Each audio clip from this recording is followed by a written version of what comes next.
যার বয়সের আড়ালে রয়েছে প্রদীপ্ত যৌবন, আমাদের সকলের প্রিয় জনাব ইউসুফ আলী স্যার।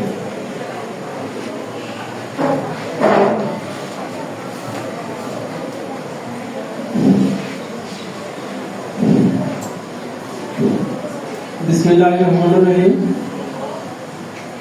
জগৎপুর সাধনা উচ্চ বিদ্যালয় কর্তৃক আয়োজিত আমাদের সবার প্রিয় শ্রদ্ধেয় জনাব শাহজাহান স্যারের বিদায় উপলক্ষে আজকের অনুষ্ঠানের সম্মানিত সভাপতি, অত্র বিদ্যালয়ের সুযোগ্য প্রধান শিক্ষক, উপস্থিত আছেন অত্র ইউনিয়নের সুযোগ্য চেয়ারম্যান, স্কুলের সম্মানিত শিক্ষকবৃন্দ, আমার শিক্ষক সমিতির সম্মানিত বিভিন্ন সদস্যবৃন্দ, এখানে উপস্থিত আছেন বিভিন্ন এলাকা থেকে আগত সম্মানিত ব্যক্তিবর্গ, যাদের কথা আমি না বললেই নয়। যে সকল প্রাক্তন শিক্ষার্থীরা শাহজাহান স্যারকে সম্মানিত করার জন্য উদ্যোগ নিয়েছেন, আন্তরিক ধন্যবাদ জানাই তাদেরকে।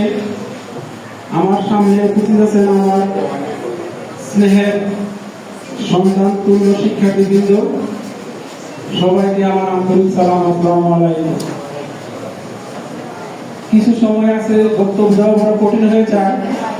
রাজনৈতিক বক্তব্য দেওয়া, কারো বিদায়ের বক্তব্য দেওয়ার মধ্যে অনেক পার্থক্য আছে। শাহজাহান স্যারকে আমি সবসময় শাহজাহান ভাই বলে ডাকতাম। উনি ছিলেন আমার পরম শ্রদ্ধেয় ব্যক্তি। ওনার সাথে আমার আজকের পরিচয় নাও সেই 90-এর দশকে। ওনার গুণ সম্পর্কে আমি অনেক জানি, বললে শেষ হবে না, তোমার আমার কিছু কথা আমি বলি। উনি শুধু একজন শিক্ষক নয়, উনি একজন অসাধারণ শিক্ষক। উনি একজন বহু গুণে গুণান্বিত ব্যক্তি। ওনার যে বইয়ের কথা বলছে এখানে, তিতাসের গুণী ব্যক্তিদের, গুণী পরিবার, সম্মানিত এলিট পার্সনদের নিয়ে ওনার একটা যে বই লেখা আছে, সেই বইটার নাম হলো তিতাসের প্রতিচ্ছবি। সেই বই আমার কাছে আছে। ওনার আরেকটা ইংরেজিতে আমার বই ছিল, an easy to English language. আপনারা যারা প্রাক্তন ছাত্র, আজ থেকে 25-30 বছর আগে পড়াশোনা করেছেন, তারা জানেন আমি 38 বছর শিক্ষকতা করি। তখন ওনার বইটা আমি নিজেও পাঠ্য পড়াইছি। তখন ওনার এই বই লেখার পেছনে বিভিন্ন তথ্য সংগ্রহের জন্য, বিশেষ করে আমাদের জাসির স্যারদের ফ্যামিলি, ওনার বাবা ছিলেন তখন পাকিস্তান আমলের একজন উচ্চতর অফিসার। ওনাদের তথ্য নেওয়ার জন্য শাহজাহান ভাই আমার কাছে যেতেন, আমি বিভিন্ন তথ্য দিতাম। অক্লান্ত পরিশ্রম করে একটা উপজেলার বিভিন্ন এলিট পার্সনদের, সম্মানিত ব্যক্তিদেরকে সমাজে তুলে ধরার জন্য, তাদের জীবনের কর্মময় জীবনকে সমাজে প্রতিষ্ঠিত করার জন্য এত কষ্ট করে একটা বই লেখা মানে কি, যে ওনার জ্ঞান প্রজ্ঞা যেন সারা বাংলাদেশে ছড়িয়ে যায়, সারা পৃথিবীতে ছড়িয়ে যায়। তিতাস কেন, সারা বাংলাদেশের মানুষ যেন জানতে পারে যে তিতাসের মধ্যে এই ধরনের লোকগুলো আছে এবং ছিল। এটা কি চারটিখানি ব্যাপার? এটা কি কম কষ্ট হয়েছে? আমি দেখছি উনি আলাউদ্দিন স্যারকে নিয়ে শাহজাহান ভাই অনেক দৌড়াদৌড়ি করতেন, আমিও মাঝে মাঝে ওনাদেরকে সহযোগিতা করতেন।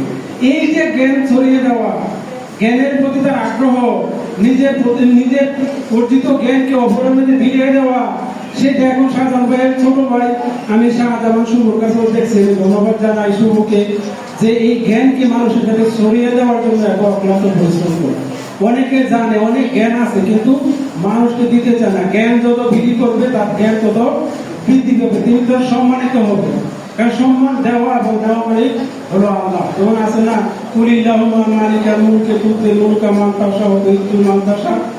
আল্লাহ যাকে ইচ্ছা করেন তাকে সম্মানিত করেন, আবার যাকে ইচ্ছা করেন তাকে বেইজ্জতি করেন। তো আল্লাহ কাকে সম্মানিত করবে? যিনি সম্মানের জন্য কাজ করবে। আমি সম্মানের জন্য কাজ করলে আমি সম্মানিত হব। শাহজাহান ভাইয়ের অনেক পরামর্শ, অনেক কিছুই আমার মনে পড়ে এবং ওনাদের পরামর্শ নিয়ে চলতো। আমরা তো অনেক দীর্ঘদিন শিক্ষকতা করি।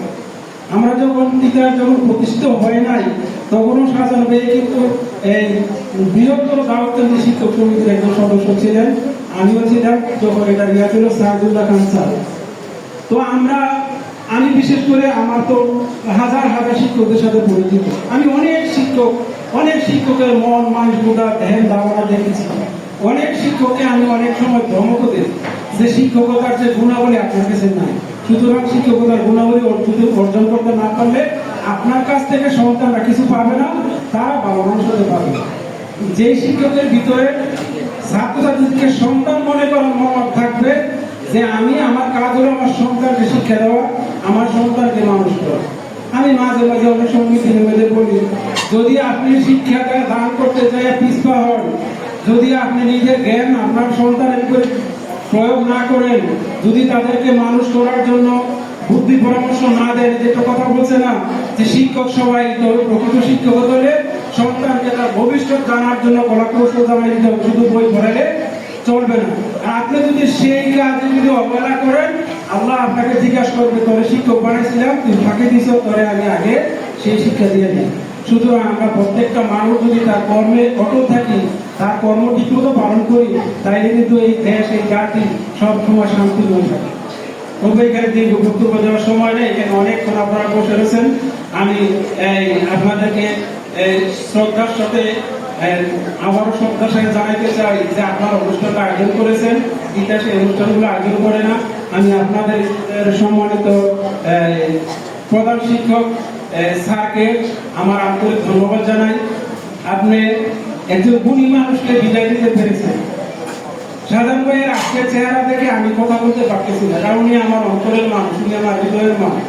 সব মানুষ এক নয়, সব মানুষ এক নয়, উনি আমার হৃদয়ের ভিতরে, আমি কথা বলতে পারতেছি। উনি আমাকে সবসময় বাইরে